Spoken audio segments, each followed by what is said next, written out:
I spent 2 years at Binghamton University. I rapidly acquired a large group of friends there, and we'd go out every weekend, one weekend in October on a Friday night. When my group didn't have any huge plans, 2 of my closest friends and I opted to hang out at the school's nature preserve beside the lake. Because it was so far away from the school or campus security, there was this little space on the other side of the lake that was ideal for burning.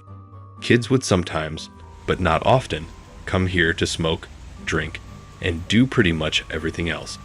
We appreciated the fact that it was a relatively undiscovered area on campus. Tonight, we just brought a bunch of beers, lit a fire, and hung out, having what we called a brochette at the time.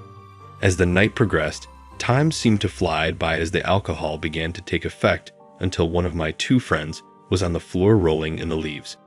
That was when my other friend stopped laughing and went. We all perked up and listened and heard the crunching of leaves and branches. I was somewhat inebriated, so my paranoia was heightened. That was most likely the case for all of us. The fire made us visible to anybody going through the woods, but this location was so remote and remote from school that it was uncommon to see anyone else that far into the woods. It sounded like there was just one person in the distance. Applause. The sound of a tree branch snapping not too far away startled all of us because none of us were the confrontational ones in our group. So we lacked that one person who would have the confidence to stand up and yell out to whoever was out there. Instead, we all sat in silence, shushing each other. We heard what seemed to be somebody or something circling us, or at least walking around in a C-shape around our little campsite. It literally started to feel like one of my 2 pals rushed off sprinting, while the other and I sat behind each other, partly laughing and half worried.